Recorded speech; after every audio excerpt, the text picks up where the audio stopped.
Hallelujah, Hallelujah,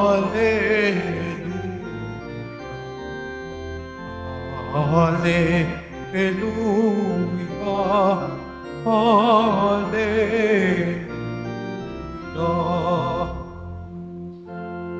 If you were raised with Christ, seek what is above, where Christ is seated at the right hand of God.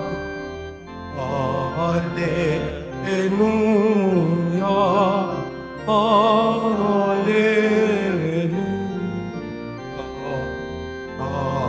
Hallelujah, Hallelujah.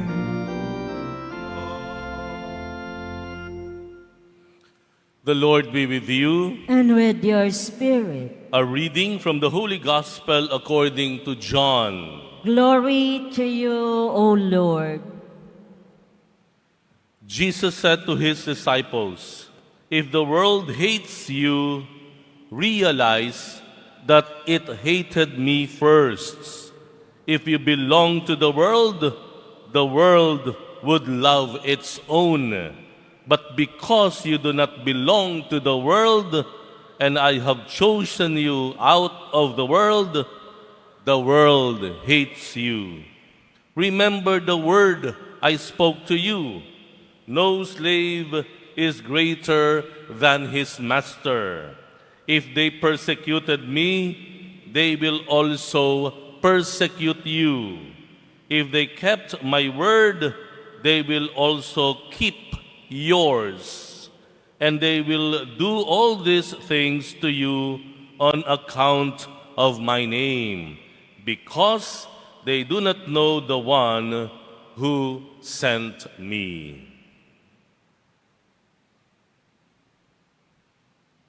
The Gospel of the Lord. Praise to you, Lord Jesus Christ. Please be seated. Good morning, good afternoon, good evening. As we already perhaps know, Saturday is a Pilgrim's Day. And we are greeting all our devotees, our Catholic faithful watching from all over the Philippines and also watching from all over the world. And because of that, we would like to recognize some of the devotees coming from San Lorenzo Ruiz de Manila, that is in Batan, Aklan. Our devotees from Mary Immaculate Parish, Salawag, that is in Dasmariñas, Cavite, and also from the Blessed Sacrament Parish in Binyan City, Laguna. I would like to also mention our devotees from Santo Rosario Parish. It's in Malusak, Sasmuan, Pampanga. I had a very wonderful dalaw last weekend with them, with the parish priest Among Arjon. And also, I would like to recognize, let us greet our devotees, Catholic faithful, and many countries like in Italy, somewhere in Germany, and Singapore. Magandang umaga, tanghali at gabi sa inyong lahat. Can we just bless one another? Sabihin nga po ninyo sa mga nasa paligid ninyo, God bless you. Walang uuwi na hindi na bless. There's something different that has been happening in the world, not just in the Philippines maybe. There's something happening that may perhaps difficult to understand, and that is, there are things that are getting normalized. What do I mean by that? There are just bad things that are getting socially accepted. There are things that we used to hold as bad during the days of our lolo, lola, maybe with our parents, mga hindi magagandang ginagawa ng tao na masama. Pinagbawal sa atin yon. In fact, when we were growing up, as kids, may mga sinasabi sa atin ng ating mga magulang, lolo't lola, na ipinagbabawal dahil masama. Ano yon? Do you remember? Ano yung mga laging pinapaalala sa atin when we were growing as kids? Ano sabi natin? Huwag kang kukuha ng hindi sa iyo. Di ba? Sinabi sa atin yan, di po ba? O huwag kang magsisinungaling, masama iyon. Huwag kang magmumura. Bad, that's bad. Don't say bad words. Sabi sa atin, di po ba? We grew up that way. However, in the past years, parang something's different. Yung bang pagmumura is getting normal. Socially accepted. Di po ba? Dati, pag namura ka, masama. Don't say bad words. Di ba? Pero ngayon, even kids, in broad daylight, in front of parents, nagmumura na. Pagsisinungaling.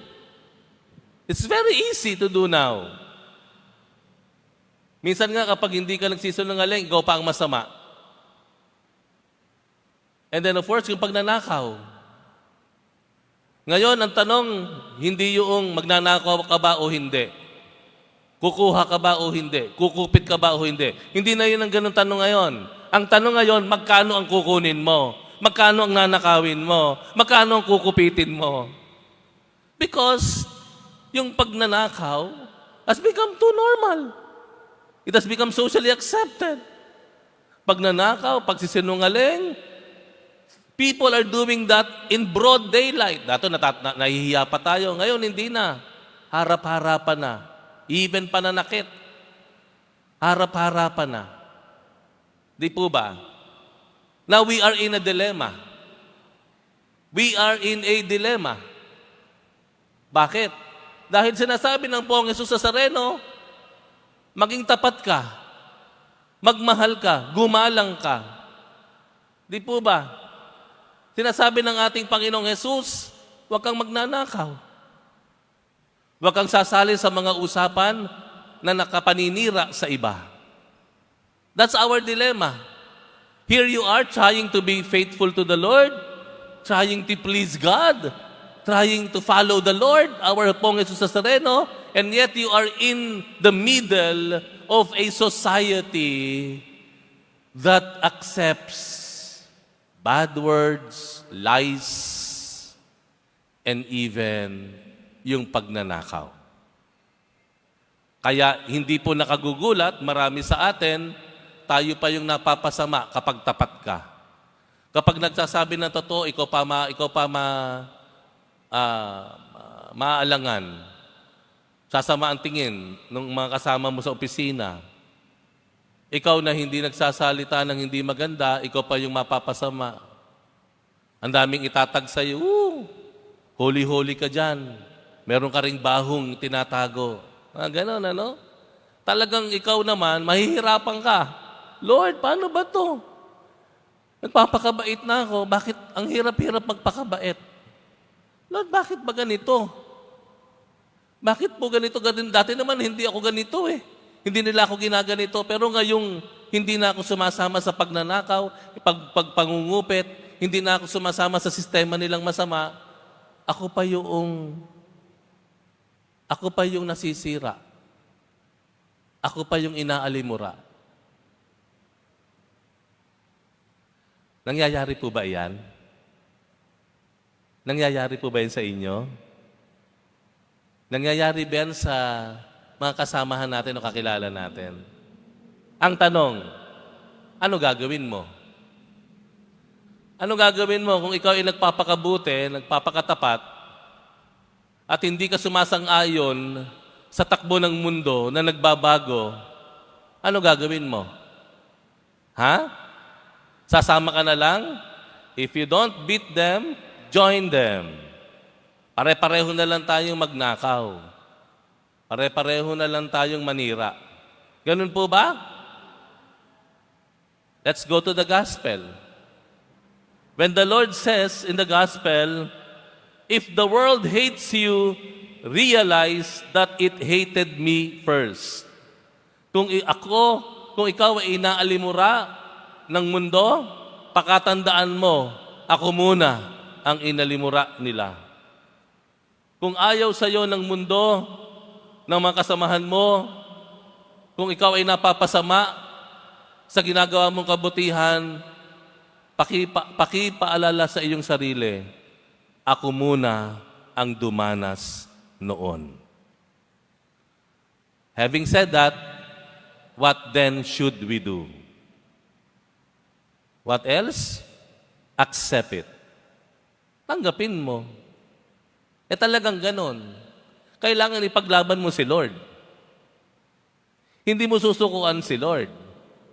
Di po ba? Ipaglaban mo yung kabutihan. Kesa naman ikaw ay sumang-ayon sa kasamaan. Ipaglaban mo ang katotohanan kesa naman makisali ka sa kasinungalingan. Tanggapin mo. Because we are not alone. And this is not happening the first time. Ang ating Pong Jesus Nazareno, dumanas na po nun. Walang bago sa nangyayari sa atin. We have to accept it. And do remember, when you are suffering, where you are pushing against the wall, if you are being persecuted because of the things that you do as good and true and honest, remember, we are being one with God, and God is with us. Accept it with a smile. Accept it knowing that we are sharing in the life and the ministry of our Poong Jesus Nazareno.